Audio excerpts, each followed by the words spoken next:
హల్లెలూయా. జాగ్రత్తగా కొద్ది నిమిషాలు దేవుని సన్నిధిలో మన మనసులు లగ్నం చేసి దేవుని యొక్క వర్తమానాన్ని విందాం.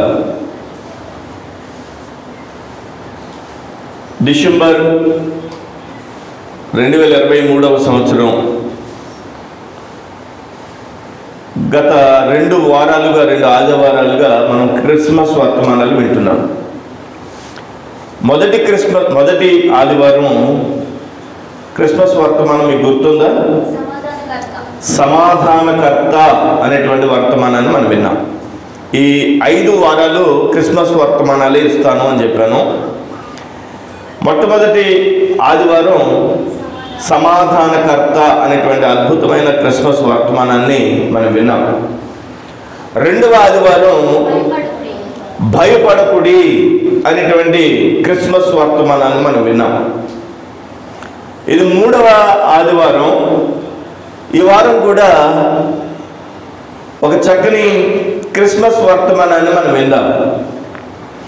మనకు బాగా పరిచయమైనటువంటి దేవుని యొక్క వాక్యం ప్రవక్త అయినటువంటి యెషయా రాసినటువంటి యెషయా గ్రంథంలో 9వ అధ్యాయము 6వ వచనం ఒకసారి చదువుదాం.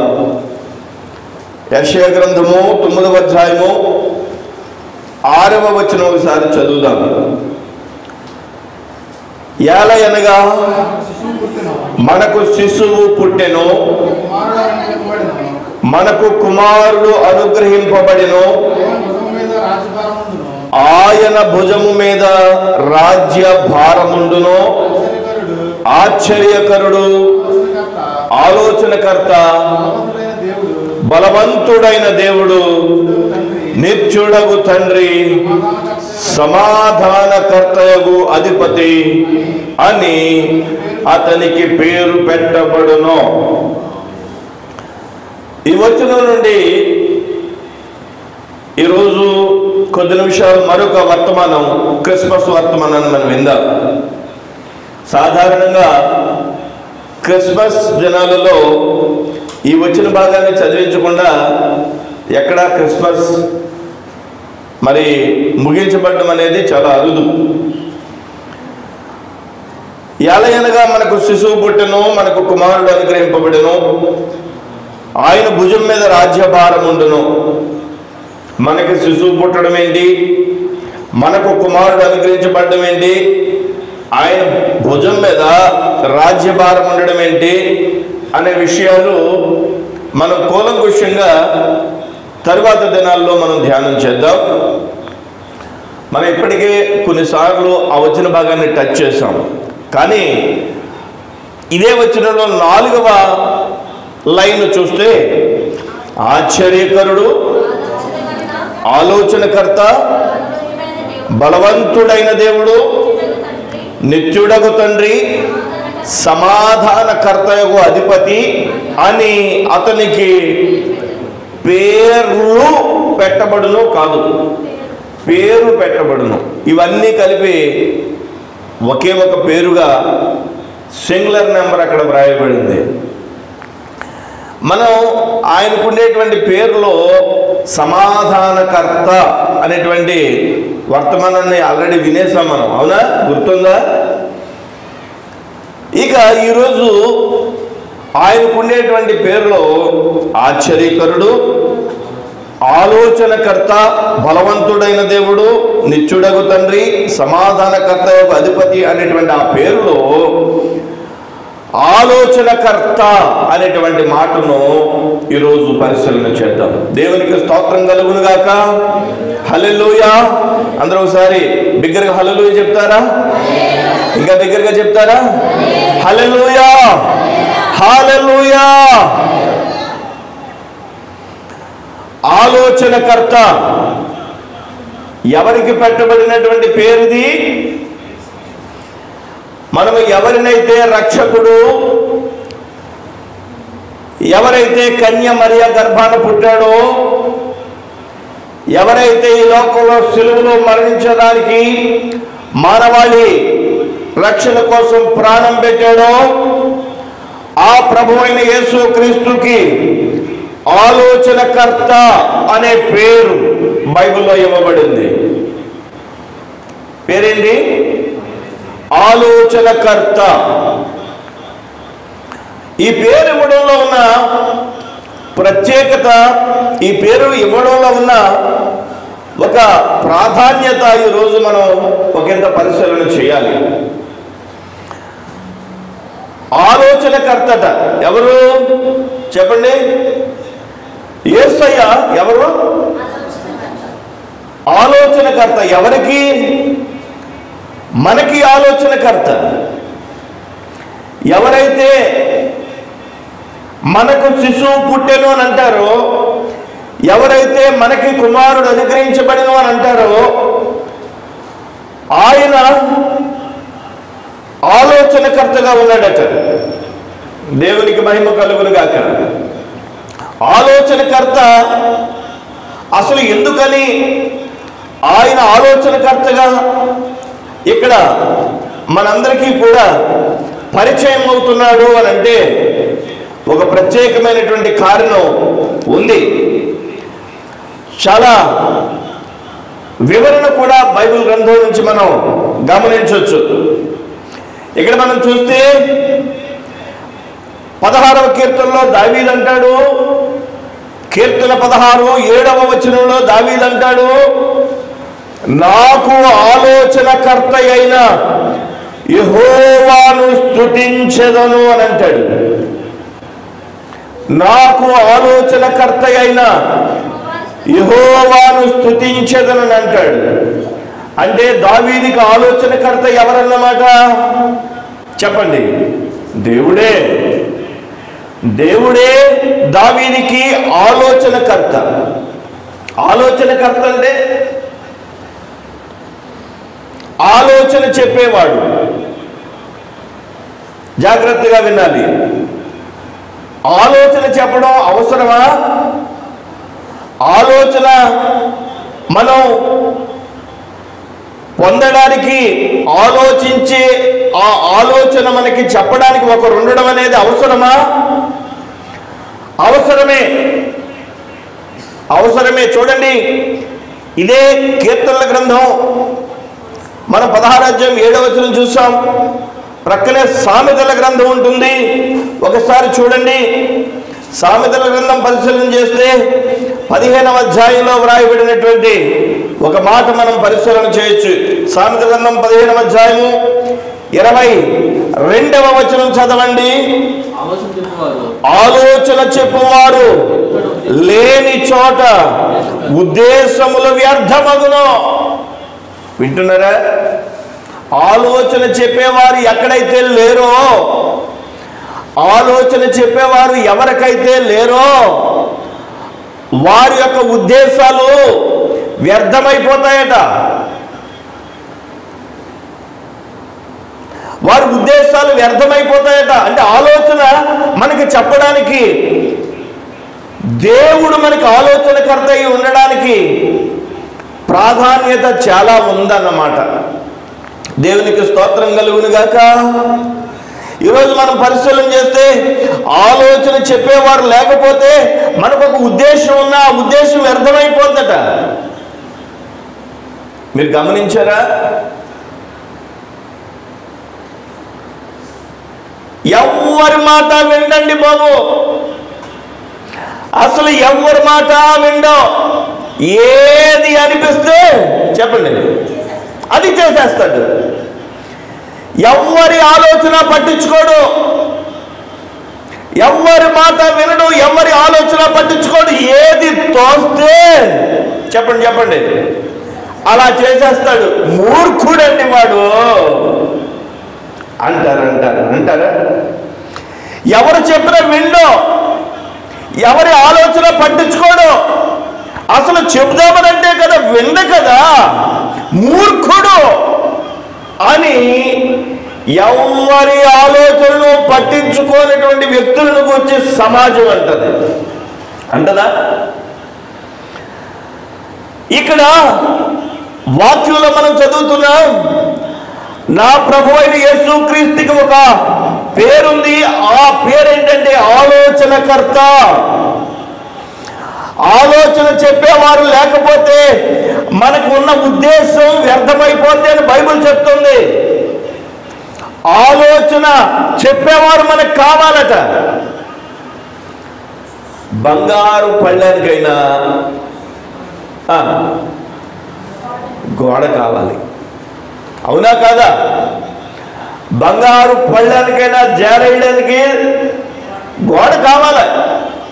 ఎంత తెలివైనవాడున్నా, ఎంత తెలివైన వాడైనా ఒక ఆలోచన చెప్పేవారు కావాలి అన్నది వాస్తవం. ఆలోచన చెప్పించుకోవడం అనేది అవసరం. మన ఆంధ్రప్రదేశ్ రాష్ట్రానికి సలహాదారులు ఉన్నారు, భారత ప్రభుత్వానికి సలహాదారులు ఉన్నారు, ఐక్యరాజ్య సమితికి సలహాదారులు ఉన్నారా లేదా? సలహా చెప్పబడడం అంటే ఆలోచన చెప్పడం, ఆలోచన వినడం అనేది పరిపక్వతకు సూచన. దేవునికి స్తోత్రం కలుగును గాక. హల్లెలూయా. ఇక్కడ యేసయ్య పేరేంటి చెప్పండి? ఆలోచనకర్త. మనం ఎప్పుడు ఏం చేయాలో, ఎలా చేయాలో ఆయన మనకు ఆలోచన చెప్పడానికి నేనున్నాను కదా. నీవు ఏ ఆలోచన తీసుకోవాలో నేను నీకు ఆలోచన చెప్తాను కదా అని యేసయ్య మన పక్షంగా ఈరోజు నేను మీకు ఆలోచన చెప్పేవాడిగా ఉంటాను అని పరిచయం అవుతున్నాడు. దేవునికి స్తోత్రం. హల్లెలూయా, హల్లెలూయా.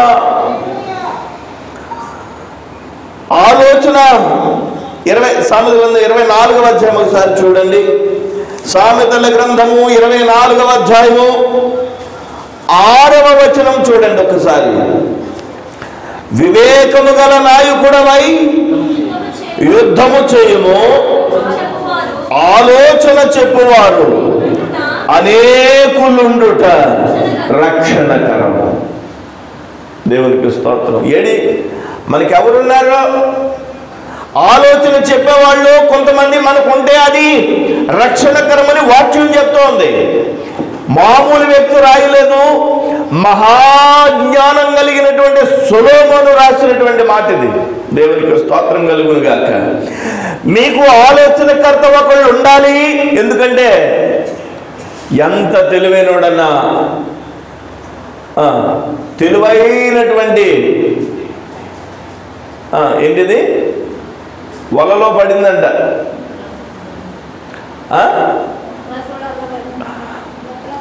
తెలివైనటువంటి ఏం చదువుది? ఏం చదువండి? ఏంటది? మహా తెలివైందంట. కుందేళ్ళన్నీ అనుకుంటున్నాయంట అబ్బబ్బబ్బబ్బ మనందరం తెగురోడమే, కానీ ఈ కుందేలు ఉందో చూసావా, మహా తెలివైంది అని అనుకుంటున్నాయంట. ఈ తెలివైనటువంటి కుందేలు వెళ్ళి వెళ్ళి వెళ్ళి వెళ్ళి వల్లో పడిందంట. మన తెలివితేటలు, మనకున్న జ్ఞానం, మనకున్న ఆలోచన మనకి అవసరానికి పనికి రాకపోవచ్చు. అందుకనే ఆలోచన వినడం అనేది చాలా అవసరం, ఆలోచన పొందడం అనేది చాలా అవసరం, ఆలోచన కలిగి ఉండాలనేది చాలా అవసరం. అందుకనే యేసు అన్నాడు, నేను నీకు ప్రభుడుగా చూస్తున్నావే, నిన్ను స్వస్థపరచువానిగా, నీ కష్టాలు తీర్చేవానిగా, నిన్ను రక్షించేవానిగా చూస్తున్నావే, అసలు నేను నీకు ఎలా ఉండాలనుకుంటున్నానంటే నీ ప్రతి విషయంలో నీ ప్రక్కన ఉండి నీకు ఆలోచన చెప్పువానిగా ఉండాలని నా ఉద్దేశం. యేసయ్య అంటున్నాడు ఈరోజు. దేవునికి స్తోత్రం. హల్లెలూయా. ఏం చెయ్యాలండి ఇప్పుడు?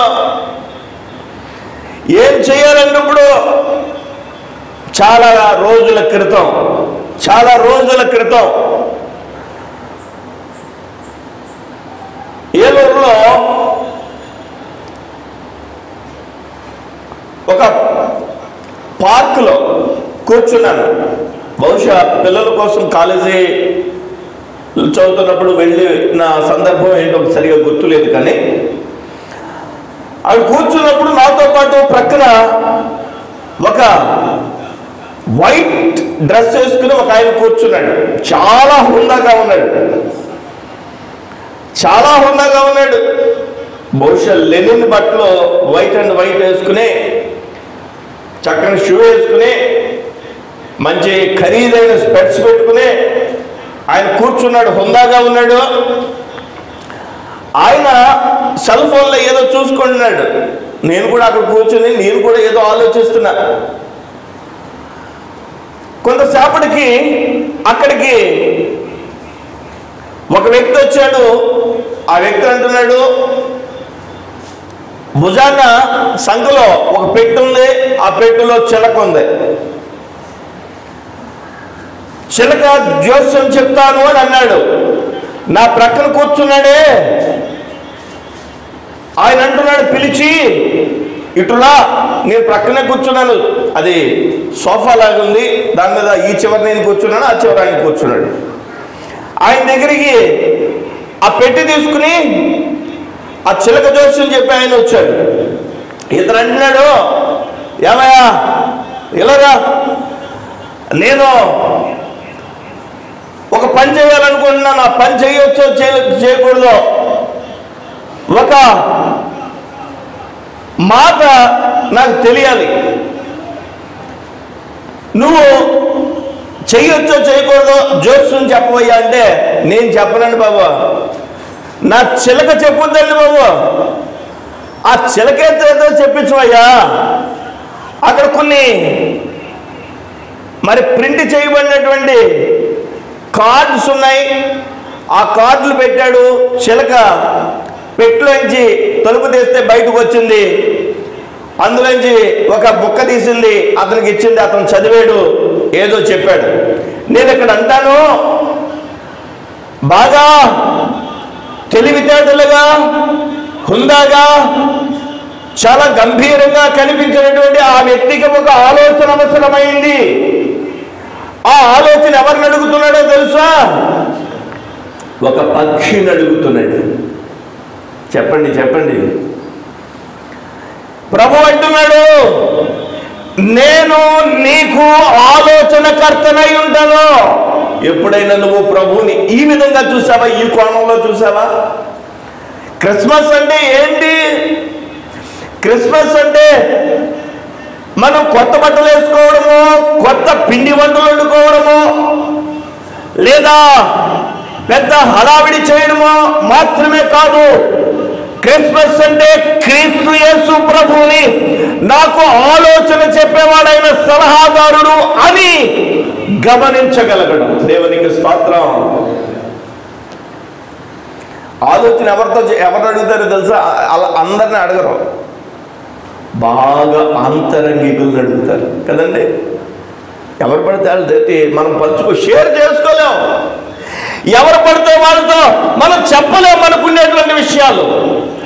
మనం బాగా అంతరంగికుడు, మనకు బాగా తెలుసున్న వాళ్ళు, మన శ్రేయోభిలాషులు, మనకు మంచి చేస్తారనే వాళ్ళతో చెప్తాం, వాళ్ళ యొక్క ఆలోచన స్వీకరిస్తాం. దేవునికి స్తోత్రం. ఇక్కడ ప్రభు అయిన యేసయ్య అంటున్నాడు, నేను మీకు ఆలోచనకర్తనై చెప్పండి ఉంటాను. ఇప్పుడు యేసు నువ్వు ఏమని పిలవాలంటే, నా ఆలోచనకర్త యేసయ్యా అని చెప్తావా? చెప్తావా? నీకు లేవా ఆలోచన? అవసరమైన విషయాలు నీకు లేవా? మొన్న మధ్య ఒక మీటింగ్ వెళ్తున్నా, 4 రోడ్లు జంక్షన్ వచ్చింది. 4 రోడ్లు జంక్షన్, అది రాత్రి, ఎవరూ లేరు. ఎడం వైపుకి వెళ్ళాలో కుడివైపుకి వెళ్ళాలో ముందుకెళ్ళాలో తెలియడం లేదు. అప్పుడు మేము అక్కడ ఆపేసి కార్ని, ఎవరైనా తెలుసున్న వాళ్ళు ఉంటారేమో, ఆలోచన చెప్తారేమో మేము ఎటు వెళ్ళాలో అని ప్రయత్నం చేస్తాం. ఎందుకంటే ఒక్కోసారి గూగుల్ అమ్మ తప్పు నడిపించేస్తుంది. గూగుల్లో మనం చూస్తే కదండి, గూగుల్ మ్యాప్ వేరే మార్గం, వేరే అంటే రోడ్డు బాగోపోయినా చూపించేస్తుంది ఒక్కోసారి.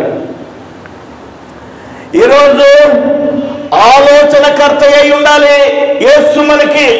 అదే కదా క్రిస్మస్ అంటే. ప్రభువా, ఈ సమస్యల్లో, ఇప్పుడున్న ఈ పరిస్థితుల్లో నేను ఏం చేయాలి అని దేవుని అడిగేటువంటి అనుభవం నీకుందా? అలాంటి అనుభవం కలిగిన వాడవైతే యేసు అంటున్నాడు, నేను నీకు ఆలోచన చెప్తాను. దేవునికి స్తోత్రం కలుగునుగాక. హల్లెలూయా, హల్లెలూయా. మీకా గ్రంథము 4వ అధ్యాయము ఒకసారి తెరిచి చూద్దాం. మీకా గ్రంథము 4వ అధ్యాయము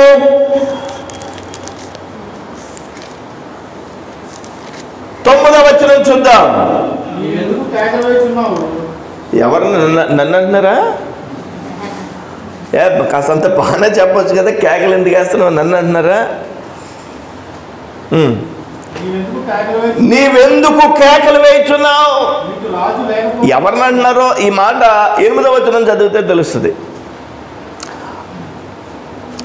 మందల గోపురమా, సియోను కుమార్తె పర్వతమా, మునుపటిలాగున యెరూషలేము కుమార్తె మీద నీకు ప్రభుత్వము కలుగునని సియోను కుమార్తెతో చెప్తున్నాడు. ఆ పర్వతంతో చెప్తున్నాడు. ఇప్పుడు చదవండి. నీవెందుకు కేకలు వేయుచున్నావు? నీకు రాజు లేకపోవుట చేతనే నీ ఆలోచనకర్తలు నశించు పోవుట చేతనే ప్రసూతి స్త్రీకి వచ్చిన వేదనలు నీకు వచ్చినవా? విన్నారా? సియోను కుమార్తె పర్వతంతో చెప్పబడుతున్న మాట ఏమని? నీకు రాజు లేకపోవుట చేతనే నీ ఆలోచనకర్తలు నశించిపోవుట చేతనే ప్రసూతి స్త్రీకి వచ్చిన వేదనలు నీకు వచ్చినవా? అంటే గర్భం దాల్చిన స్త్రీ నవమాసాలు మోసిన తర్వాత బిడ్డని కన్నప్పుడు ఎలాంటి వేదన పడుతుందో అలాంటి వేదనలు పడిపోతున్నావు. నీ ఆలోచనకర్తలు, నీకు సలహా చెప్పేవాళ్ళు నశించిపోయారా అని అడుగుతున్నాడు. ఈరోజు ప్రభు అయినటువంటి దేవుని యొక్క సన్నిధానంలో దేవుని యొక్క వాక్కు మనల్ని పరిశీలన చేస్తూ అంటుంది, నేను నీకు ఆలోచనకర్తనై చెప్పండి ఉంటాను. చెప్పండి ప్రభువా, చెప్పండి నాతో చెప్పండి, ప్రభువా నాకు ఆలోచనకర్తవై ఉండు. దేవునికి స్తోత్రం కలుగునుగాక. దేవుడు మనకు ఆలోచన ఇచ్చే దేవుడు అయి ఉన్నాడు. దేవునికి స్తోత్రం. అలాగని చెప్పి మన ఆలోచనలు మనకి పనికొస్తాయా అంటే, టెన్షన్లో తీసుకునే ఆలోచనలు పనికొస్తాయా? తెలివైన కుందేలు వలలో పడినట్లుగా మనం మన జీవితంలో సలహా తీసుకోవాలి. సలహా ఇచ్చేటువంటి శ్రేయోభిలాషుల యొక్క సలహా తీసుకోవాలి. మీది మిక్కిలి మన ప్రభు అయిన యేసయ్య సలహా మనం తీసుకోవాలి. ఆమేన్. దేవునికి స్తోత్రం. హల్లెలూయా, హల్లెలూయా. ఈ వాక్యం మనం చదువుతుంటే అపోస్తుల కార్యంలో ఒకసారి తీసి చూద్దాం. 4వ అధ్యాయము, అపోస్తుల కార్యము 4వ అధ్యాయం ఒకసారి తెరచి అక్కడ చదువుదాం. అపోస్తుల కార్యం 4వ అధ్యాయము 25వ వచనం చదువుదాం. అన్యజనులు ఎలా అల్లరి చేసిరి, ప్రజలెందుకు వ్యర్థమైన ఆలోచనలు పెట్టుకునిరి. చాలు చాలు చాలు. దేవుని వాక్కు చెబుతుంది, ప్రజలెందుకు వ్యర్థమైన ఆలోచనలు పెట్టుకునిరి. ప్రభువు మీదను ఆయన క్రీస్తు మీదను భూరాజులు లేచిరి, అధికారులు ఏకముగా కూడుకునిరి అని అంటూ ప్రజల యొక్క ఆలోచనలు వ్యర్థమైనవి. ప్రజల యొక్క ఆలోచనలు వ్యర్థమైనవి. నేను మీకు ఆలోచన చెబుతానని ఆలోచనకర్త అయిన యేసయ్య మనతో మాట్లాడుతున్నాడు ఈరోజు. దేవునికి స్తోత్రం కలుగును గాక. హల్లెలూయా, హల్లెలూయా. మనకు ఆలోచనకర్తలు ఉండాలి. ఆలోచనకర్తలు లేకపోతే మనం మన యొక్క మనసులో అనుకున్నది వ్యర్థమైపోద్దట. దేవునికి స్తోత్రం. ఆలోచనకర్త ఎవరై ఉండాలంటే మన ప్రభు అయిన యేసు. ఇంకా ఆలోచనకర్త ఎవరై ఉండాలంటే మన శ్రేయోభిలాషులైనటువంటి ఆత్మీయులు. దేవునికి స్తోత్రం. హల్లెలూయా. సలహా తీసుకోవాలి. సలహా మనం తీసుకోవాలి. సలహాని పాటించాలి. సలహా మనకి చెప్పినప్పుడు వినాలి. సలహా వలన, ఆ యొక్క ఆలోచన వలన మనకి మేలు కలుగుద్ది అని పరిశుద్ధాత్మ దేవుడు అన్నప్పుడు, సూచించినప్పుడు మనం ఏం చేయాలో చెప్పండి. అంతేకాని నేను మోనార్క్నే, నేను ఎవరి మాట వినను, నాకు తట్టిందే చేసేస్తా, నాకు వచ్చిందే చేసేస్తా అనంటే మనిషి యొక్క జీవితంలో చాలా చాలా ఇబ్బందుల్లో పడిపోవడం అనేది వాస్తవమైనటువంటి విషయం. అందుకనే ప్రభు అయినటువంటి యేసుక్రీస్తు అంటున్నాడు, మనుషుల యొక్క ఆలోచనలు వ్యర్థమైనవి కాబట్టి అన్యజనులు ఎలా అల్లరి చేసిరి, ప్రజలెందుకు వ్యర్థమైన ఆలోచనలు, మన యొక్క ఆలోచనలు వ్యర్థమైనవని దేవుని యొక్క ఆలోచన మనం తీసుకొని దేవుని యొక్క ఆలోచనలతో మనం సాగిపోవాలి. దేవునికి స్తోత్రం. హల్లెలూయా, హల్లెలూయా. మనుషుల యొక్క ఆలోచనలు వ్యర్థమైనవేనా? నేను చిన్నప్పుడు కృష్ణంపాలెం అనేటువంటి ఊరిలో పెరిగాను. విన్నారా? మాకు మా వీధిలో 10 మంది కుర్రోళ్ళు ఉండేవారు, చిన్న పిల్లలు ఉండేవారు. ఒక 10 మంది పిల్లలు. ఈ 10 మంది పిల్లలు ఒక చోట ఆడుకునేవాళ్ళం. రోజంతా రోజు ఆడుకునేవాళ్ళం. అందులో మరి ఎవరికి వచ్చిందో తెలియదు కానీ ఒక ఆలోచన వచ్చింది. ఏంటో తెలుసు ఆలోచన? ఆడుకుంటున్నాం కదరా, ఒక ఆట ఆడదామని అన్నారు. ఏంట్రా అంటే, తూరీగలు ఉన్నాయి కదరా, తూరీగలు భలే ఎగురుతున్నాయి, తూరీగకి పట్టుకుని, తెలుసా తూరీగంటే? తూరీగకు పట్టుకుని, మరి మా 10 మందిలో ఎవరికి వచ్చిందో ఆలోచన? మనుషుల యొక్క ఆలోచన వ్యర్థమైనది అని చెప్తున్నాడు. ఎవరికి వచ్చిందో తెలీదు, నాకే వచ్చిందేమో బహుశా గుర్తులేదు. ఆ తూరీగను పట్టుకుని దానికి దారం కట్టి, దానికి చిన్న చిన్న చిన్న రాయి కడితే రాయి అలాగే ఎగురుతుందో చూద్దాంరా. ఎందుకు వచ్చిన ఆలోచన? ఎందుకు వచ్చిన ఆలోచన? వ్యర్థమైన ఆలోచన. మనుషుని యొక్క ఆలోచన వ్యర్థమైనది. సరే, ఎన్ని తూరీగలు పట్టుకున్నామోనండి, ఎన్ని తూరీగల్ని పట్టుకున్నామో, దారం కట్టేయడం, ఎంత చిన్న బెడ్డ ముక్కను కట్టడం, అది ఎగురుతుంటే పాపం అది ఎగరలేక ఎగురుతుంటే దాని రెక్కలు ఎలా ఉంటాయండి, ఎంత పలచగా ఉంటాయండి. అంత పలచని రెక్కలతో ఈ బిడ్డ కట్టుకుని, ఈ రాయి కట్టుకుని వెళ్తూ ఉంటే చూసి వ్యర్థమైన సంతోషం. మనుషుల ఆలోచనలు వ్యర్థమైనవే. కానీ ప్రభు అయిన యేసు అంటున్నాడు, నేను నీకు ఆలోచనకర్తగా ఉంటాను, నేను నీకు సలహా చెప్తాను, నువ్వు నా దగ్గర సంప్రదించు, నువ్వు నా దగ్గర ప్రార్థన చెయ్యి, నీవు ఏం చేయాలో నేను నీకు బయలుపరుస్తాను అని ప్రభు మాట్లాడుతున్నాడు. హల్లెలూయా. ఎంత మంచి దేవుడు అండి మనకి. చెప్పండి చెప్పండి, ఎంత గొప్ప దేవుడు. క్రిస్మస్ అంటే ప్రభు అయిన క్రీస్తు యేసుని ఆలోచనకర్తగా కలిగి ఉండడమే. కీర్తనల గ్రంథం 1వ కీర్తన, మొట్టమొదటి కీర్తన, మొట్టమొదటి వచనం ఒకసారి చదవండి. చదవండి. 1వ కీర్తన 1వ వచనం. ఎవరి ఆలోచన? దుష్టుల ఆలోచన చొప్పున నడువక, పాపుల మార్గము నిలువక, అపహాసుకులు కూర్చుండు చోటను కూర్చుండక అని చెప్పి ప్రారంభించబడిన కీర్తన గ్రంథము మొట్టమొదటి వచనం ఏంటో తెలుసా? దుష్టుల ఆలోచన చొప్పున. దేవునికి స్తోత్రం కలుగును గాక. దుష్ట ఆలోచనట, వ్యర్థ ఆలోచనట మనుషుల ఆలోచన.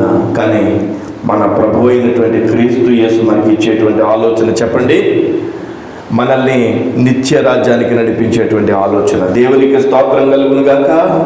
మీకు ఆలోచన చెప్పేవాళ్ళు కలిగి ఉంటే మీరు ధన్యులు.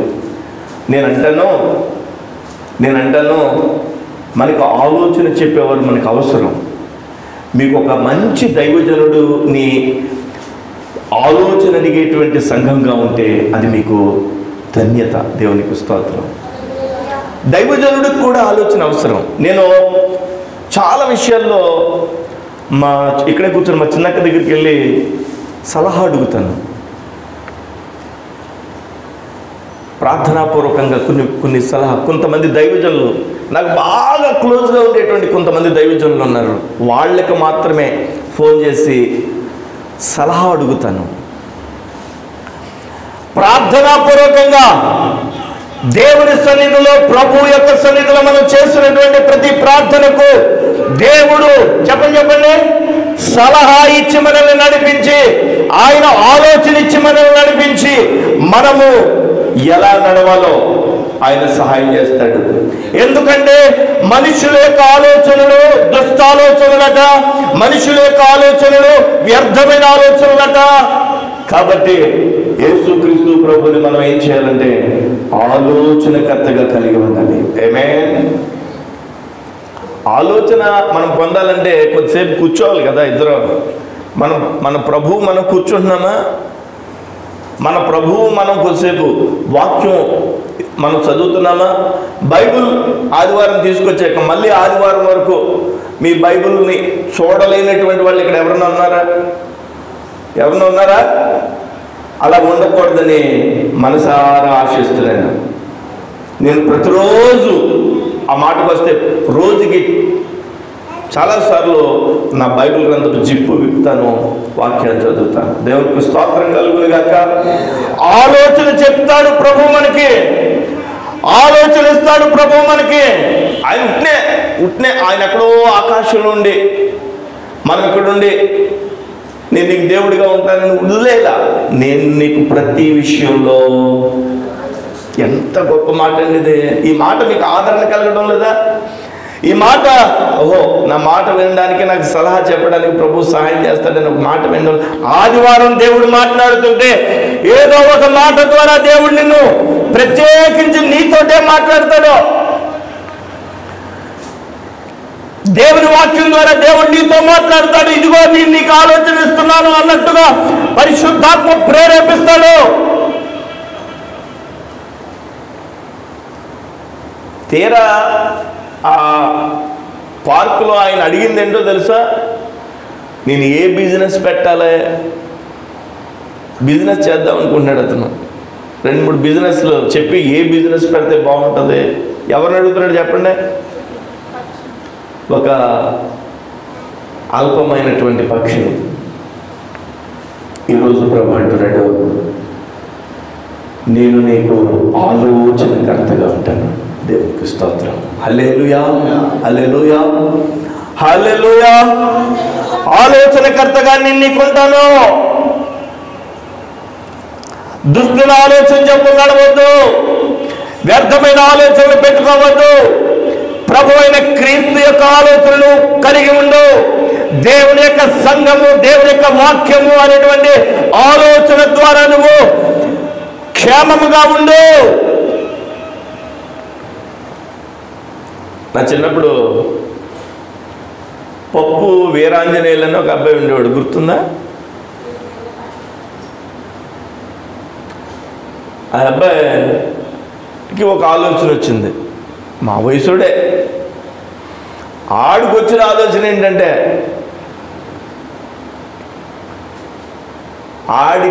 వాడికి దొరికిన కుక్కలన్నీ పట్టుకుని కుక్క తోకకి తాటాకు కట్టేసి తాటాకు వెలిగించేసేవాడు.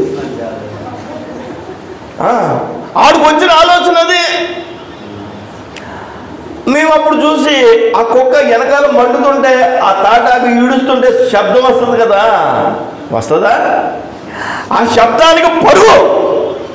ఆ పరిగెడుతుంటే ఈ తాటాకు కూడా, రే నీకు ఎవడిచ్చాడు రీ ఆలోచన? ఎక్కడ పుట్టిందిరా నీకు ఆలోచన? అసలు నీకు ఎలా వచ్చిందిరా ఈ ఆలోచన? ఏం ఆలోచన ఇది? మనుషుల ఆలోచన వ్యర్థమైంది, మనుషుల ఆలోచన దుష్టాలోచన.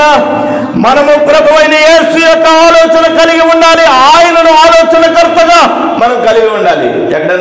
ఎక్కడన్నా ఈ మాట మీరు వింటే, ఈ మాట ద్వారా మనల్ని ప్రభు బలపరుస్తున్నాడు. మన ప్రభు బలపరుస్తున్నాడు. ఆలోచనకర్తగా నేను నీకుంటాను. ఇదే క్రిస్మస్. హల్లెలూయా, హల్లెలూయా.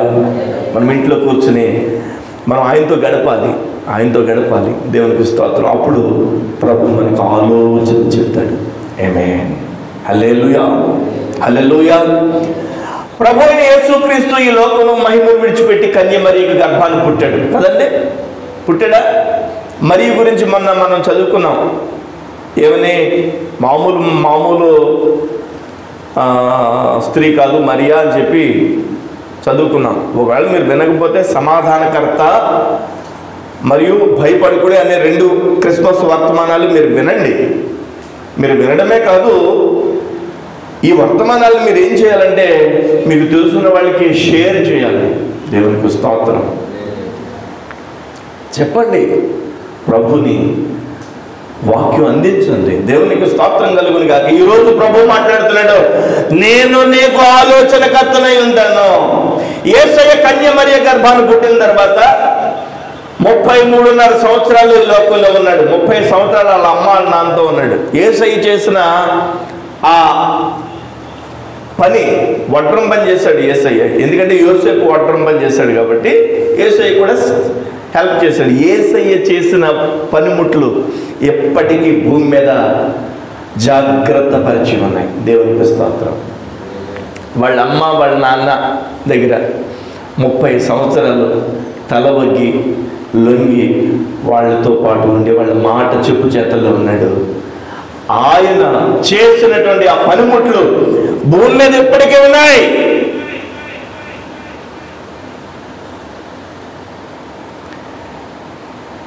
ఆయన ఈ లోకంలో సువార్త చెప్పడానికి 3.5 సంవత్సరాలు సువార్త చెప్పాడు.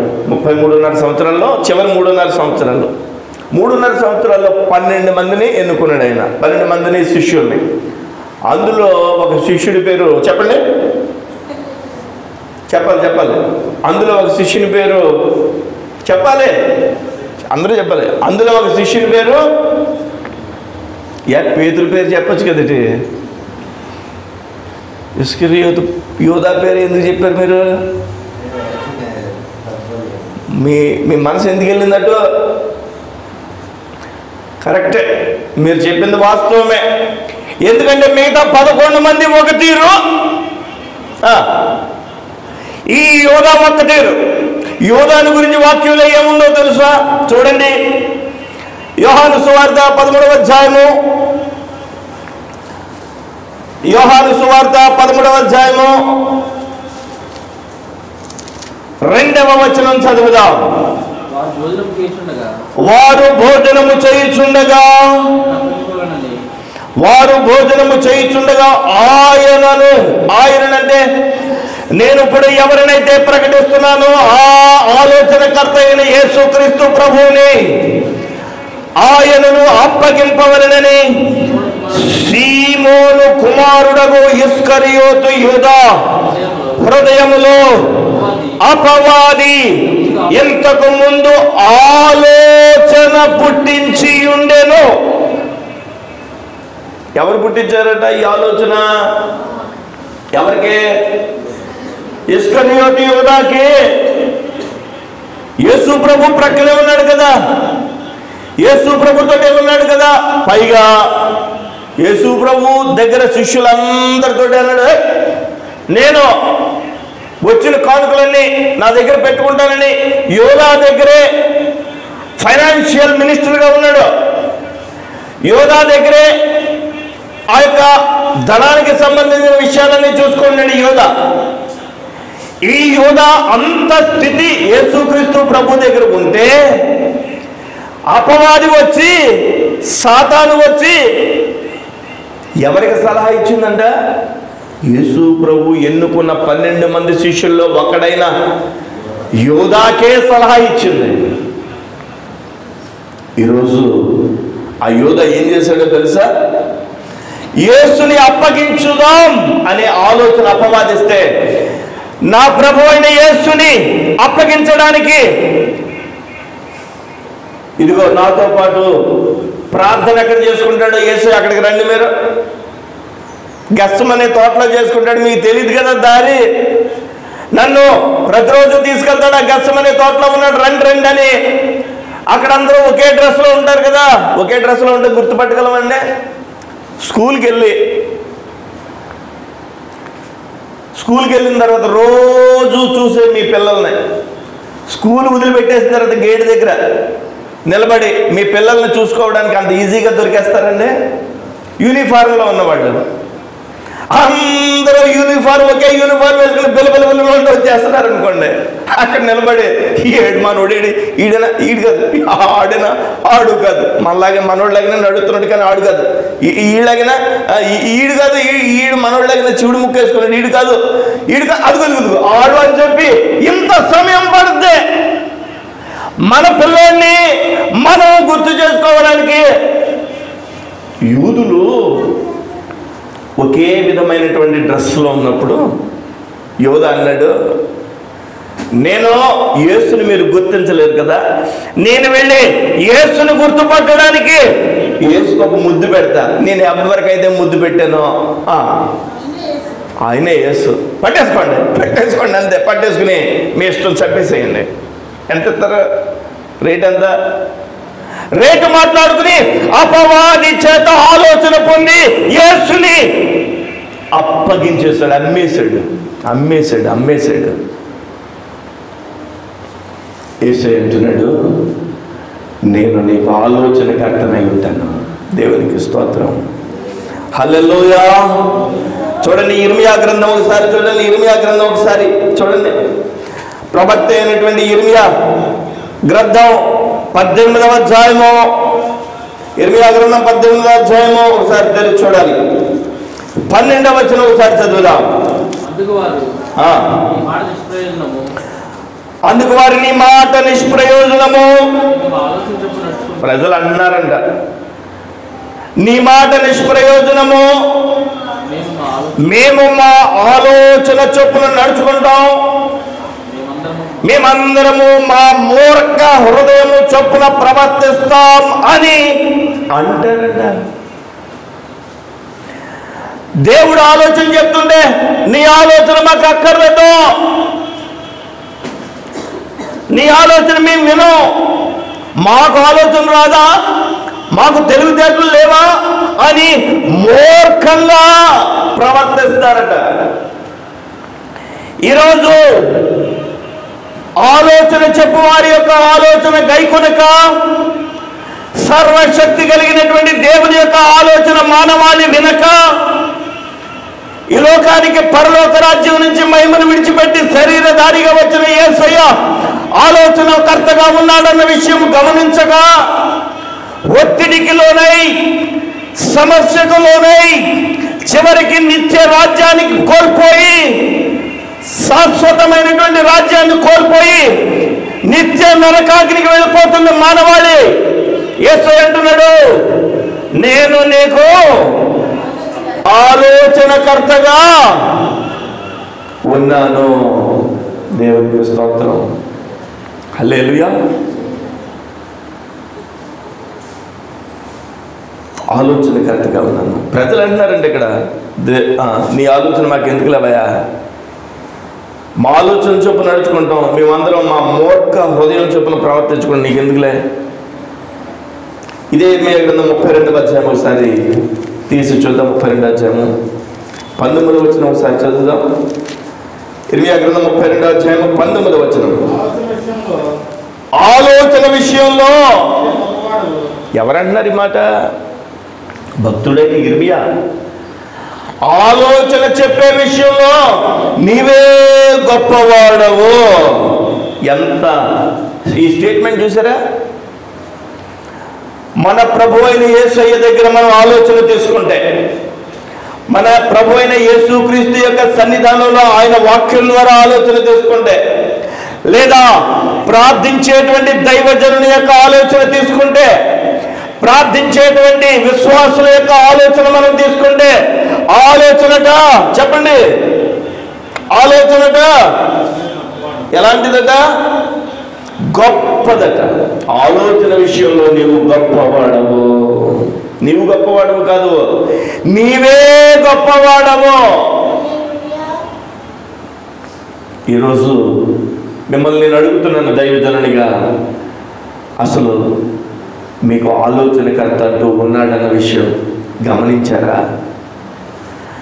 ఆలోచన చెప్పేవాడు మనకున్నాడు అన్న విషయం గమనించారా? ఆలోచనకర్త దగ్గర మనం మోకరించి అడుగుతున్నామా? లేదా ఆలోచన చెప్పేటువంటి ఒక ప్రార్థనాపూర్వకమైనటువంటి దైవజనుని మీరు కలిగి ఉన్నారా? ఆలోచన చెప్పేటువంటి వాక్యం పంచే సంఘమును మీరు కలిగి ఉన్నారా? ఆలోచన చెప్పేవాడట యేసయ్య. దేవునికి స్తోత్రం. యేసుక్రీస్తు ప్రభుకి ఒక మంచి గొప్ప పరిస్థితి మనం యేసుక్రీస్తు ప్రభులో చూడగలం. నేను ముగించేనా? వింటున్నారా? ఆసక్తిగా వింటున్నారా లేకపోతే ప్రశాంతంగా మీరు వింటున్నారా? మరి ఒకసారి హల్లెలూయా చెప్పండి. అందరికి వినిపించాలి హల్లెలూయా.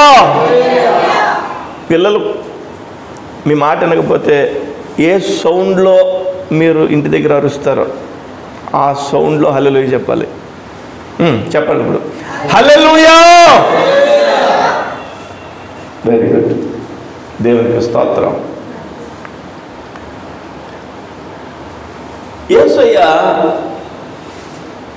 ఆయన చుట్టూ ఉన్న వారి ఆలోచనను గమనించేవాడు. మన ఆలోచనలు ఆయన గమనించేవాడు. ఆయన ఆలోచనలు మనం తీసుకుంటామో లేదో అని కూడా చూసేవాడు.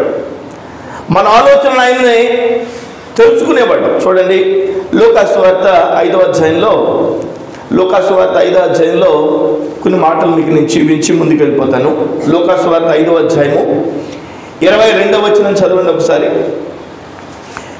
లూకాసు వార్త 5వ అధ్యాయము 22వ వచనం.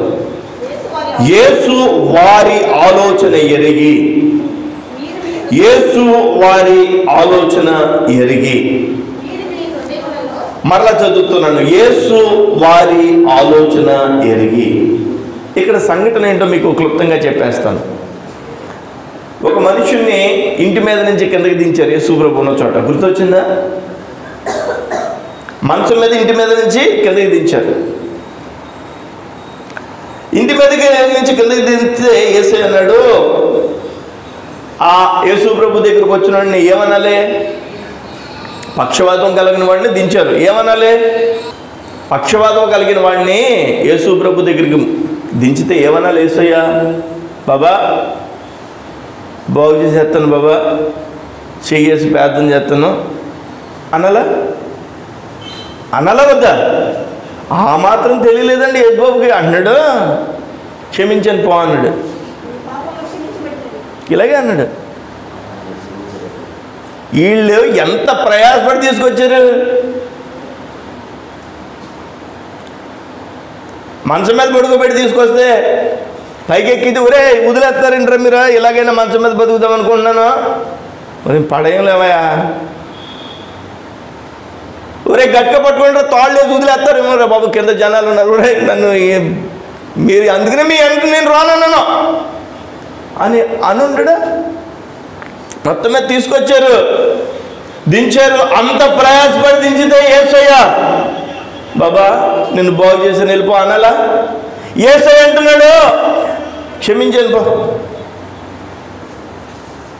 అక్కడ ఉన్న వాళ్ళందరికీ చెప్పండి ఎలా ఉంది ఒళ్ళు? కోపం వచ్చేసింది అండి. అక్కడ వాళ్ళందరికీ కోపం వచ్చేసింది. వాళ్ళు అంటున్నారు అప్పుడు ఏ సందర్భంలో ఈ మాట అన్నాడో ఆలోచన గురించి. 21వ వచనం చదువుప్పుడు, శాస్త్రులను పరిచయులను దేవదూషణ చేయుచున్న ఇతడెవడో దేవుడు ఒక్కడే తప్ప మరి ఎవడను పాపమును క్షమించగలడని ఆలోచన సాగిరే. వాళ్ళ మనసులో క్షమించని పోరా అంటున్నాడు. ఎవర్రా ఇతను? అసలు పాపాలు క్షమించే హక్కు ఎవరికి ఉంది చెప్పండి రా? దేవుడికి ఉందా లేదా?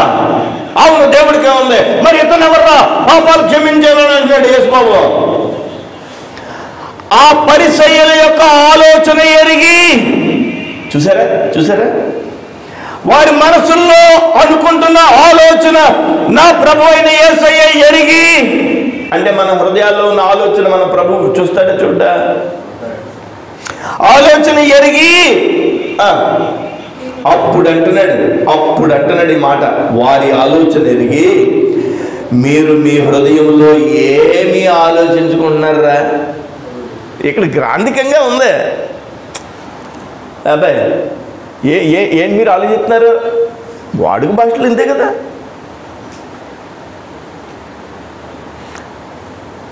ఏం ఆలోచించుకుంటున్నారు మీరు? ఈరోజు మానవాళి యొక్క ఆలోచన ఏంటి అనే ప్రశ్న ఈ వర్తమానం వింటున్నటువంటి ప్రతి ఒక్కరికి దేవుని వాక్యం ద్వారా దైవజనుడిగా గుర్తు చేస్తున్నాడు. ప్రభు అయిన యేసుని పాపములు క్షమించే వారిగా సమాజం చూడాలి. యేసుక్రీస్తు ప్రభు పరిశుద్ధుడు, పాపములు క్షమించబడి ఉన్నామని చెప్పి వెంటనే నీ పరుగెత్తుకున్నప్పుడు వెళ్ళు అన్నాడు. మనమేమంటామంటే ముందు పరుగెత్తుకుని వెళ్ళమనొచ్చు కదా, తర్వాత క్షమించవచ్చు కదా. దేవుడు అన్నాడు నేను ముందు క్షమించాలి. హల్లెలూయా. ఈరోజు ప్రభు యొక్క సన్నిధిలో ప్రభుని ఎలా బయలుపరచబడ్డాడు మనకి చెప్పండి? ఎవరిలాగా? ఆలోచనకర్త. మర్చిపోయారా? ఆలోచనకర్త. ఇంకో మాట చదివించి నేను ముగించేస్తాను. లూకాసు వార్త 6వ అధ్యాయం, ఒకసారి పక్క అధ్యాయమే, జస్ట్ పేపర్ తిప్పితే 6వ అధ్యాయం, అక్కడే 8వ వచనం చదవండి. అయితే ఆయన వారి ఆలోచనలు ఎరిగి విశ్రాంతి దినాన సమాజ మందిరానికి వెళ్ళాడు యేసయ్య. సమాజ మందిరం అంటే ఇప్పుడు చర్చ్ ఎలాగో అలాగా. యేసు ప్రభు వెళ్ళేవాడు లేదా? యేసు ప్రభు కూడా మందిరానికి వెళ్ళేవాడు. హల్లెలూయా. మనం దేవుని మందిరంలో గడపడం అనేది ఆశీర్వాదం. హల్లెలూయా. సమాజ మందిరంలో యేసయ్య వెళ్తే అక్కడ యేసు ప్రభువుని చూసి అనేక మంది స్వస్థపరుస్తాడు కదా అని అనుకుంటున్నారు. ఆయన ఈ లోపలికి వెళ్ళి బోధిస్తున్నాడట. బోధించడానికి ఆయనకి ఏం కావాలి? వాక్యం ఎడల అవగాహన. దేవునికి స్తోత్రం. ఒక విషయం చెప్పనా, పాటర్ గారు వచ్చి ఉట్టిన చెప్పేస్తాడేమో అని అనుకోవద్దు. ఒక వర్తమానం మీకు అందించాలంటే దాని వెనుకాల కొన్ని గంటల ప్రయాస ఉంటుంది. నమ్మండి మీరు. ఒక వర్తమానం మీకు అందిస్తున్నానంటే ఏదో చెప్పేయడం లేదో, ప్రార్థనాపూర్వకంగా ఈ వర్తమానాన్ని అన్వేషించి వర్తమానాన్ని తయారు చేసుకుని సావుకుడు సంఘం దగ్గరికి వస్తాడు. హల్లెలూయా. అప్పుడే కదా వాక్యం అందించబడితే. సరే, ఈ వచనం మనం చదువుతున్నాము, 8వ వచనం. యేసు ప్రభు కూడా సమాజ మందిరానికి వెళ్ళేవాడు. అక్కడ ఆయన బోధిస్తుంటే అక్కడ కుడి చేయగలిగిన వాడు ఒకడు ఉన్నాడట. చేయగలిగిన వాడు. శాస్త్రులను పరిశీలనను ఆయన మీద నేరం మోపాలని, విశ్రాంతి దినమున స్వస్థపరచునేమో అని ఆయన ఆదివారం అబ్బాయి ఏ పని చేయదో మందిరానికి వెళ్ళాలి అని చెప్పి పరిసయ్యులు శాస్త్రులు అనుకుంటే యేసయ్య ఆ మందిరానికి వచ్చి ఆ మందిరంలో బోధిస్తుంటే ఒక చేయగలిగిన వాడు వచ్చి చెప్తున్నాడు. ఏమని? కూర్చున్నాడు. శాస్త్రులు పరిశీలు ఈ ఆదివారం ఈ శుక్రవారం అదే విశ్రాంతి దినం కదా, స్వస్థపరుస్తాడో లేదో చూద్దామని టెస్ట్ చేస్తున్నారు యేసయ్య. నువ్వు లే అని అన్నాడు. చేయగలిగిన వాడు లేచినప్పుడు లేచాడు. అయితే ఆయన వారి ఆలోచనలు ఎరిగి ఊచ చేయగలి వారితో నీవు లేచి మధ్యను నిలుపమని చెప్పగా, మధ్యను నిలువమని చెప్పగా వాడు లేచి నిలిచాను. అప్పుడు యేసు, విశ్రాంతి దినమున మేలు చేయట ధర్మమా, కీడు చేయట ధర్మమా, ప్రాణ రక్షణ ధర్మమా, ప్రాణ హత్య ధర్మమా అని మిమ్మల్ని అడుగుతున్నానని వారితో చెప్పి వారందరి చుట్టూ కలియజూచి నీ చెయ్యి చూపమని వారితో చెప్పిన వాడు అలాగ చేయగానే వారి చెయ్యి బాగుపడెను. దేవునికి స్తోత్రం. వారి ఆలోచన ఇక్కడ గమనించాలి, మందిరం ఎంత అవసరమో. ఇప్పుడు ఆదివారం ప్రార్థనకు వచ్చేస్తున్నారండి. ఒక వ్యక్తి రోడ్డు మీద పడిపోయి రక్తం కార్చుకుంటూ ఉన్నాడు. హాస్పిటల్కి తీసుకెళ్తావా, చర్చికి వెళ్తావా? చెప్పాలి. అబ్బాబు నిన్ను చర్చికి వెళ్తా, అదే యేసు చెప్తున్నాడు ఇక్కడ. నువ్వు ఆ వ్యక్తిని తీసుకుని హాస్పిటల్కి వెళ్ళాలి. దేవునికి స్తోత్రం. ఇక్కడ గమనించాల్సింది ప్రాధాన్యత, అంటే వారి ఆలోచనలు యేసుక్రీస్తుని ఇబ్బంది పెట్టాలని ఊచ చేయగలిగిన వాడిని అక్కడ నిలబెట్టారు, అక్కడ పెట్టారు. అప్పుడు యేసయ్య ఊచ చేయగలిగిన వాడిని స్వస్థపరిచాడు. దేవునికి స్తోత్రం. ఈరోజు గమనించాలి, నా ప్రభు అయినటువంటి యేసయ్య మనకు ఆలోచనకర్త కావలేడు. ఆమేన్. హల్లెలూయా, హల్లెలూయా. చూడండి, నేను మీకు ముగించేస్తాను. దినవృత్తాంతంలో రెండవ గ్రంథము 10వ అధ్యాయము. ఇప్పటికి 45 నిమిషాలు అయింది, 30 గంట అయింది. ప్రతి ఆదివారం నేను గంటం పావు చెప్తాను. అప్పుడే అలసిపోయి మీ మొక్కలు నాకు తెలిసిపోద్ది.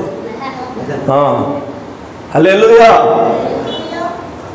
దినవృత్తాంతంలో 2వ గ్రంథము 10వ అధ్యాయము 6వ వచనం చదువుదాం.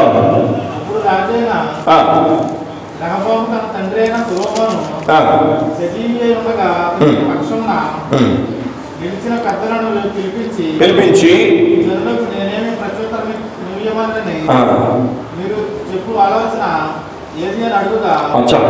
ఒకసారి ఇలా అయినండి. ఇప్పుడు మనోజ్ బాబు చదివిన వచనాన్ని ఒకసారి దృష్టిలో పెట్టుకుని ఇలా చూడండి, నా వైపు చూడండి. సొలొమోను తెలుసు కదా మీకు, తెలుసా? మీ వీధిలో ఉంటాడు ఆయన. సొలొమోను తెలుసా? బైబిల్ గ్రంథంలో సొలొమోను తెలుసు మనకి. దేవునికి స్తోత్రం. మహాజ్ఞాని, దావీదు కుమారుడు, దేవుడు రాజు గారు చెప్పినట్టుగా. మహాజ్ఞాని అయినటువంటి సొలొమోను రాజు యొక్క కుమారుడు రెహబాము. ఏం బాము? జండు బాము కాదు, శాస్త్రీ బాము కాదు, చెప్పండి. రెహబాము. అలా ఎందుకు చెప్పానంటే రెహబాము పేరు గుర్తుండాలని. జండు బాము, శాస్త్రీ బాము గుర్తు, ఎప్పుడు చూసినా రెహబాము గురించి గుర్తు రాకపోతే నన్ను అడగండి. దేవునికి స్తోత్రం. హల్లెలూయా, హల్లెలూయా. రెహబాము, ఈ రెహబాము అనేటువంటి ఆయనకి వాళ్ళ నాన్నగారు చచ్చిపోయాక రాజు అయ్యాడు.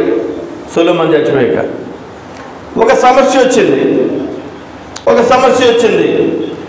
ఆ సమస్యలో ఏం చేయాలి ఇప్పుడు అనే ఆలోచన కోసం చూస్తున్నాడు. ఎవరు? ఏ బాము? రెహబాము. ఈ రెహబాముకి ఆలోచన చెప్పడానికి ఏం చేయాలో పాల్గొనడం లేదు ఆ సమస్యకి. అప్పుడు 6వ వచనం, అప్పుడు రాజైన రెహబాము తన తండ్రి అయిన సొలొమోను సజీవి అయి ఉండగా అతని సమక్షమున నిలిచిన పెద్దలను పిలిపించి, అంటే వాళ్ళ నాన్న ఫ్రెండ్స్ ఉంటారు కదా, వాళ్ళ నాన్న సలహా అడిగేవాడు వాళ్ళ ఫ్రెండ్స్ని. ఏం చేయాలి రబ్బాయి అని అడిగేవాడు. వాళ్ళందరినీ పిలిచాడు. పెద్ద తలకాయలు కదా, వాళ్ళ నాన్నగారు ఫ్రెండ్స్ని పిలిచి, ఈ జనులకు నేనేమి ప్రత్యుత్తరం ఇవ్వలను? మీరు చెప్పు ఆలోచన ఏదైనా అడుగుగా వారు నీవు నీ జనుల ఎదుట దయాదాక్షిణ్యములు చూపి వారితో మంచి మాటలాడిన ఎడల వారు ఎప్పటికీ నీకు దాసులగుదురు. ఇశ్రాయేలు గురించి చెప్పబడుతున్న మాట రెహబాంతో చెప్తున్నారు. వాళ్ళ నాన్న ఫ్రెండ్స్ వచ్చి పిలిపించాడు, చుట్టూరు కూర్చున్నారు. యాపిల్కాయ మొక్కలు ఇంకా ఐస్ క్రీమ్ ఏం పెట్టాడు మొత్తం రాజుగారు కదా, మరి కూర్చోబెట్టి అడుగుతున్నాడు ఏం చేయాలి. వాళ్ళు అన్నారు, మీ నాన్న ఫ్రెండ్స్ మేము నీకు సలహా చెప్తాం. నీవు నీ ముందున్నటువంటి వారందరి మీద దయాదాక్షిణ్యాలు కలిగి ఉండు. ఎవరు చెప్పారు ఈ సలహా? వాళ్ళ నాన్నగారైన సొలొమోను యొక్క స్నేహితులు చెప్పారు. విన్నాడా? ఆ ఆలోచన కలిగి అతను విన్నాడా? విన్నాడు. వినే ఏం చేశాడు తెలుసా? అయితే 8వ వచనం చదవండి, 7వ వచనం మళ్ళీ చదవండి. నీవు నీ జనుల ఎదుట దయాదాక్షిణ్యములు చూపి వారితో మంచి మాటలాడిన ఎడల వారు ఎప్పటికీ నీకు దాసులగుదురు. రాజా రెహబాము, అబ్బాయ్ నా స్నేహితుని కొడుకో, నీకో సలహా చెప్తున్నాము. నువ్వు నీ ప్రజల మీద దయాదాక్షిణ్యాలు కలిగి ఉండు. నీ దగ్గరకు వచ్చిన వాళ్ళందరి మీద దయాదాక్షిణ్యాలు కలిగి ఉండు. అప్పుడు వాళ్ళు నీకు ఎప్పటికీ దాసులుగా ఉంటారు. ఇది మా సలహా బాయ్ అన్నారా? ఆ మాట అన్నాడు. 8వ వచనం ఇప్పుడు చదవాలి. అయితే ఆ పదం గట్టిగా చదవాలి. అయితే అక్కడే ఉంది అసలు తిరగాల్సి అంతా. అయితే నేను చెప్పానా? అయితే మీరు విన్నారా? అయితే నేను చెప్పానా బైబిల్ ఆదివారం మధ్య నుంచి ఆదివారం వరకు మధ్యలో చదవండి అని. అయితే మీరు ఫిలప్ చేసుకోండి. దేవునికి స్తోత్రం. అయితే అతడు పెద్దలు తనకు చెప్పిన ఆలోచన త్రోసివేసి, ముసలోళ్ళు వచ్చారు, ఏదో బాగోదని అడిగాను, ఏదో చెప్పాడు, వీళ్ళ మాటని వినాలంట అని త్రోసివేసి ఏం చేశాడో తెలుసా? తనతో కూడా పెరిగి తన యొద్దనున్న యూత్ యవ్వనస్తులతో ఆలోచన చేసి, దేవునికి స్తోత్రం. ఇప్పుడు దానియేలు గారికి ఉన్న ఆ డెక్క మొక్క అంటారు కదా, కష్టం సుఖం అన్ని చూసి వచ్చిన ఆలోచన వేరు. యోసేపుకి అంత ఆలోచన ఉంటుందా? ఉండదు కదండి. పెద్దల ఆలోచనను తోసివేసి తనతో పెరిగి తన యొద్దనున్న యవ్వనస్తులతో ఆలోచన చేసి వాళ్ళు అన్నారు పుట్టినే ఇశ్రాయేలు తన దగ్గరికి వస్తే ఏమీ లేదండి. వచ్చిన జనం ఏమన్నారంటే, బాబా మాకు ఇంటి పన్ను ఎక్కువైపోయింది బాబా, కోళాయి పన్ను ఎక్కువైపోయింది, తగ్గించు బాబా అని అడిగారు. రే వెళ్ళరండి మీరు, మా నాన్న స్నేహితులందరూ వెళ్ళరండి, ఏం చేస్తే బాగుంటుందని అన్నారు. వాళ్ళకి దయ చూపించాయి, వాళ్ళ మీద దయ చూపించు, వాళ్ళు ఏదో పన్ను తగ్గించమన్నారు అంతే కదా. వీళ్ళు వెళ్ళిపోయారా? కోట్లో అటు ఇటు తిరుగుతూ మనోడు, మా నాన్న ఫ్రెండ్స్ అలాగే అంటారు, అందరూ ముసలోళ్ళు అయిపోయారు. మా ఫ్రెండ్స్ని పిలుతున్నారు, రండి మన బ్యాచ్ మొత్తం వచ్చేయండి అని చెప్తే మన బ్యాచ్ వచ్చేసరికి కూర్చున్నారు. వాళ్ళు అన్నారు రెహబామా నువ్వు రాజు అయ్యావా? నువ్వేం చెప్తావో తెలుసా? నీ చిటికిన వేలు మీ నాన్న నడుం కంటే బలమైందని చెప్పు. అక్కడ ఉంది, రాజా మీ నాన్న నడుం కంటే నీ చిటికిన వేలు అంటే దాని అర్థం ఏంటో తెలుసా? మా నాన్న వేసిన పన్ను కంటే నేను వేసే పన్ను వసూలు చేయి. నువ్వు రాజుగా ఉన్నప్పుడు వసూలు చేయకపోతే ఎప్పుడు వసూలు చేస్తావయ్యా? వసూలు చేసేయి అన్నారు. ఇదేదో బాగుందని చెప్పి పన్ను వసూలు చేసేసరికి వాళ్ళందరూ ఎదురు తిరిగేశారు రెహబాముకి. రెహబాము రథము మీద పారిపోవలసి వచ్చింది. ఈ అధ్యాయం మీరంతా చదివితే ఇంటికి వెళ్ళిన తర్వాత ఎప్పటికీ ఆ జనులు రెహబాముకి వ్యతిరేకంగానే ఉన్నారు. ఆఖరికి రెహబాము జండు బాంబు రాసుకోవాల్సిన పరిస్థితి వచ్చింది. మరి అందుకనే జండు బాంబు గురించి గుర్తు చేశాను. ఎందుకు? దేవుని యొక్క మహాజ్ఞానం కలిగిన సొలొమోనుకి సలహాలు ఇచ్చిన వారు వచ్చినప్పుడు ఆ సలహా తీసుకుంటే ఈ తలపోటు లేకపోను కదా, అవునా కదా? ఇక్కడ నేనేం చెప్తున్నానంటే యేసయ్యను ఎలా వాక్యం ఈరోజు మనకు చూపిస్తుందంటే సలహాదారుడు, ఆలోచనకర్త. అంత మంచి మాట అండి. దేవునికి స్తోత్రం, హల్లెలూయా. ఏ విషయానికైనా ఆలోచన చెప్పేది మన ప్రభువైన యేసయ్య. ఇంకా ఏ విషయానికైనా ఆలోచన చెప్పేది ప్రార్థన చేసేటువంటి సంఘ కాపరి లేదా ప్రార్థన చేసే సేవకుడు. మీరు పంచుకోవాలి. షేర్ చేసినప్పుడు ఏమవుతుందంటే ప్రార్థన మోకరించి ప్రార్థన చేస్తాడు. దేవునికి స్తోత్రం. ప్రార్థన చేస్తానికి అవకాశం ఇవ్వాలి కదా, మీరు షేర్ చేసుకోవాలి కదా సేవకుడి దగ్గర. హల్లెలూయా. విశ్వాసులు కలిసి ప్రార్థన చేస్తారు, సంఘం ప్రార్థన చేస్తారు. మేము ఇక్కడ శుక్రవారం అనేక విషయాల కోసం ప్రార్థన చేస్తున్నాం. గంటన్నర ఇంకా ప్రసంగాలు ఉండవు, ఏముండవు, ఒకే ఒక పాట, ఇంకా డైరెక్ట్ ప్రార్థనలోకి వెళ్ళిపోతాం. అనేకమైన ఇక్కడ ప్రార్థన చేస్తున్న అనేకమైన ప్రార్థనాంశాలకి దేవుడు నెరవేర్పిచ్చాడా లేదా? ఇచ్చాడు. మీరు దేవుని సన్నిధిలో సలహా అడగాలి. దేవునికి స్తోత్రం. నేను అంటున్నాను, ఆయన ఆలోచనకర్త. ఇంకా రెండు రెఫరెన్సులు చేసి ముగించేస్తాను. ఈరోజు ఎక్కువ రెఫరెన్సులు చూపించాను. సాధారణంగా ఎక్కువ రెఫరెన్సులు నేను చూపించాను, ఏదో 3-4 రెఫరెన్సులు చూపించి బలమైన వర్తమానం ఇస్తాను. కానీ ఇక్కడ డిమాండ్ చేస్తుంది రెఫరెన్సులు చూపించాలి తప్పనిసరిగా. దేవునికి స్తోత్రం.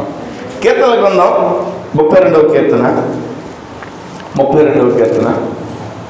థ్యాంక్ యూ జీసస్, హల్లెలూయా.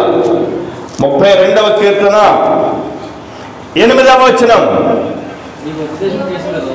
నీకు ఉపదేశము చేసేదను,